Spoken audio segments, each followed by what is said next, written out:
Hai guys, koin Arbitrum baru launching kemarin dan congrats buat teman-teman yang mendapatkan airdrop-nya. Kalau misalnya teman-teman mau membeli koin Arbitrum ini, kira-kira enaknya di harga berapa? Kita akan lihat analisanya. Ada juga berita soal Dokon yang ditangkap, analisa orang lain, kemudian update situasi ekonomi dunia, dan peluang alt season yang bisa terjadi. Nama saya Kelby dan saya menyajikan informasi seputar fundamental, technical, dan on-chain analysis. Klik like dan subscribe untuk mendukung channel saya. Kita akan lihat dulu untuk Bitcoin di time frame daily-nya, di mana time frame daily-nya kemarin bisa close dengan hijau, tetapi tidak close lebih atas dibandingkan dengan week yang sebelumnya. Ada semacam perlemahan yang saya lihat dari pergerakan harga Bitcoin yang ada di sini. Secara indikator, daily dan weekly-nya itu masih bullish. Kalau kita lihat RSI dan MACD-nya, untuk 4 jamnya itu masih bullish dan mau bullish untuk MACD-nya. RSI bisa bertahan di atas 50, tetapi yang membuat saya concern adalah bentuk chart-nya itu adalah bearish ya teman-teman, di mana bentuk chart-nya ini membulat, tidak kuat ya teman-teman. Ini bisa menjadi pola reversal, bisa akan ada koreksi yang terjadi karena adanya perlemahan dari bentuk chart yang ini. Ini itu sesuai dengan analisa daripada orang lain di mana dia menyamakan chart yang sedang terbentuk itu dengan apa yang terjadi di tahun 2021, yaitu week of distribution. Apakah kita sedang melihat distribusi? Mungkin saja karena dari chartnya ini tidak kelihatan kuat ya teman-teman. Ini diawali dengan first leg, yaitu kenaikan yang kuat pertama kali, kemudian yang kedua sell off yang pertama kali, kemudian habis itu ada koreksi, dan yang ketiga second leg, kenaikan yang kedua, kemudian diakhiri dengan 3 higher highs, atau bisa juga ascending wedge, atau triple tap ya, cuma beda istilah saja tetapi merupakan hal yang sama. Dan sekarang membentuk yang namanya lower high, di mana harga Bitcoin itu tidak lebih tinggi dibandingkan dengan puncak yang ada di sini. Kalau kita samakan dengan fraktal yang di tahun 2021, bisa terjadi selling off seperti ini, pergerakan yang cukup tajam ke bawah, habis itu sideways, dan ini adalah masa akumulasinya. Kalau kita simulasikan yang ada di sini, maka dia bisa misalnya melakukan seperti ini, kemudian sell off, maka ketika dia sideways yang ada di sini, maka itu adalah waktu yang tepat untuk melakukan akumulasi kalau misalnya kita menggunakan chart ini sebagai pedoman. Meskipun berbeda time frame, karena ini adalah time frame yang lebih besar, daily, dan ini adalah 2 jam, tapi bentuk itu bisa besar, bisa kecil ya teman-teman, jadi tidak tergantung time frame-nya. Yang saya perhatikan sih seperti itu. Kita akan update terus mengenai pergerakan harga Bitcoin selanjutnya. Dan ada juga soal koin Arbitrum ini, kira-kira enaknya beli di harga berapa ya biar tidak terlalu FOMO. Kan kalau misalnya sekarang itu mungkin bagi beberapa orang cukup tinggi, bagi beberapa orang mungkin cukup rendah.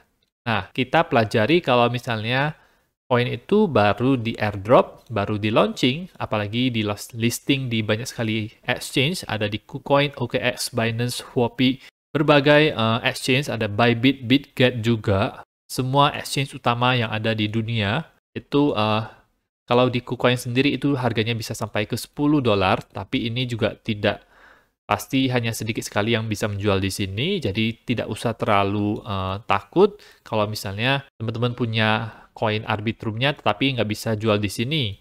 Kalau secara on-chain saya lihat kemarin itu tampaknya yang tertinggi itu adalah di harga $5 dan habis dari situ ya akan turun. Nah, posisi sekarang itu dari kemarin malam itu naik sampai ke jam 3 pagi tadi itu ke $1,49 dan ada penurunan dari situ. Kita gunakan chart optimism yang pernah melakukan hal yang sama juga ya dengan Arbitrum, di mana optimism launching sih di Huobi, di OKX, tapi tidak launching di Binance. Bedanya Arbitrum ini dia launching di Binance juga, jadi likuiditas yang diberikan itu lebih banyak. Ketika setelah selesai launching, ada wick yang besar ke atas, kemudian turun, kemudian ada masa-masa di mana dia naik dulu.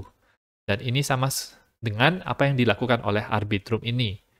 Nah, mungkin yang terjadi sekarang itu adalah di mana dia itu membuat lower high yang ada di sini itu sama dengan yang ada di sini, ya. Jadi kalau misalnya ini akan invalid kalau misalnya dia harga tiba-tiba naik ke atas daripada ini. Berarti kita belum mencapai titik tertingginya yang seperti di optimism yang ada di sini. Tapi kalau untuk lower high-nya itu sudah terkonfirmasi, sudah benar adalah yang ini, itu maka kita expect harga Arbitrum ini akan turun ke bawah, mengikuti seperti ini. Mungkin kita bisa ambil Fibonacci-nya, mungkin ke 61,8-nya. Kalau kita lihat dari sini, kita bandingkan dengan yang dilakukan oleh Optimism, dia ke dekat dengan 78,6-nya. 78,6-nya itu ada di mana? Mungkin di sekitar sini, itu di 1,2 dolar. Jadi 1,2 dolar itu adalah mungkin areanya sebelum dia ada bounce sedikit dari situ. Nah, tetapi setelah beberapa hari untuk koin OP sendiri, dia bisa mengalami yang namanya downtrend, arah ke bawah, itu turun sampai ke 0,4 dolar ya teman-teman yang ada di sini. Jadi bisa cukup rendah, makanya kenapa saya bilang tunggu seminggu, 2 minggu dulu, baru teman-teman bisa mulai akumulasi Arbitrum. Biasanya sudah cukup reda dibandingkan dengan masa-masa sekarang ini. Kalau misalnya harga optimismnya 0,4 dolar, karena jumlah koin yang ada di Arbitrum dan Optimism berbeda, jadi saya berandai-andai saja, pokoknya di bawah 1 dolar itu adalah daerah akumulasi, bisa juga turun di bawah 1 dolar, bisa ada potensi ke bawah 0,5 dolar juga ya teman-teman. Kalau dulu Optimism itu naik sampai 1,9, kalau Arbitrum dia naik sampai 1,5 katakanlah. Berarti kalau misalnya Optimism turun sampai 0,4, mungkin Arbitrum bisa lebih bawah dari itu, tapi menurut saya itu sudah cukup jauh penurunannya daripada harga yang ada sekarang ini.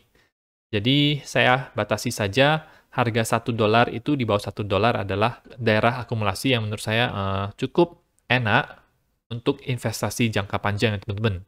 Karena dalam menebak bottom-nya itu di harga berapa dan kapan itu sangat susah sekali. Tidak ada yang bisa menebak dengan pasti. Yang ada hanya hoki dan itu pun juga cuma beberapa orang saja yang bisa beli pas di harga terendahnya. Dan mungkin itu juga whale yang menahan harganya.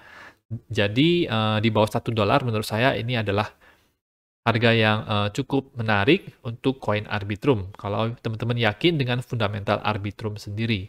Berita selanjutnya adalah soal Do Kwon yang ditangkap oleh polisi, di mana dia ditangkap di Montenegro ya. Dia di charge, ada 8 charge-nya, ada fraud komoditas, fraud security, fraud wire, konspirasi untuk melakukan defraud, dan terlibat di dalam manipulasi market ya. Akhirnya ditangkap juga setelah sekian lama banget, sekitar 1 tahun baru bisa ditangkap. Info selanjutnya adalah soal The Fed yang menambahkan aset lagi di dalam balance sheet mereka. Minggu lalu mereka menambahkan 100 miliar dolar di dalam aset mereka.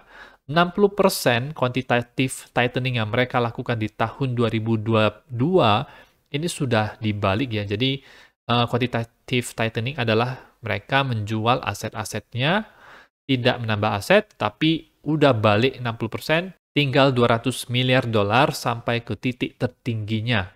Penggunaan fasilitas BTFP yang mereka sebut ini meningkatkan balance sheet mereka sebesar 40 miliar dolar. Ini yang membuat saya tetap bullish untuk di tahun ini ya teman-teman.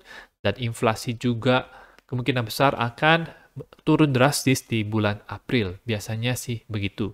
Sekarang kita melihat Real Bitcoin Dominance Index, di mana tampaknya ini dari tanggal 20 Maret ini mulai turun Bitcoin dominance-nya, menunjukkan adanya kekuatan dari ETH dan juga altcoin yang lainnya.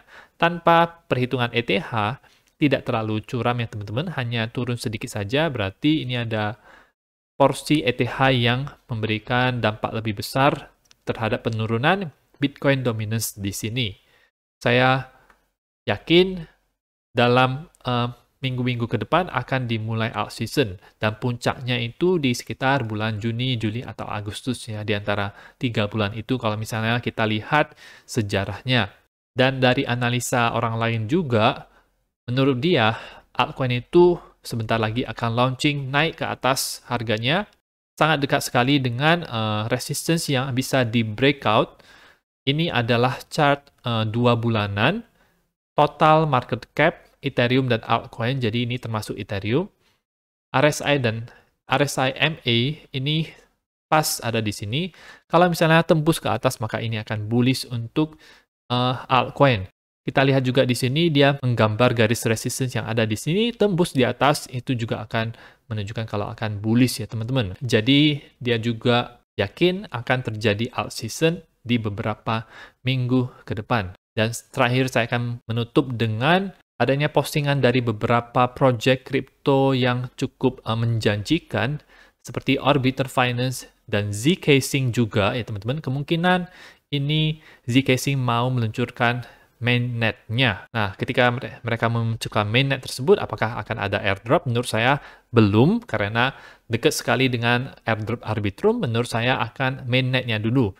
Teman-teman gunakan kesempatan ini untuk menggunakan jaringan zCasing-nya, trading di situ, masukkan ETH ke situ biar ada meninggalkan jejak blockchain, sehingga bisa memberikan peluang buat kita untuk mendapatkan airdrop zCasing. Airdrop zCasing juga bisa gede nilainya sama seperti Arbitrum dan Optimism ya teman-teman. Jadi gunakan MetaMask, Argent X, Wallet Argent. Teman-teman bisa lihat di video saya, ada 2 video yang menurut saya cukup menarik. Video airdrop zCasing dan Starknet juga. Nah, itu saja untuk informasi pada video kali ini. Semoga bermanfaat. Teman-teman bisa dukung channel saya dengan mengklik like dan subscribe, dan nantikan video saya selanjutnya.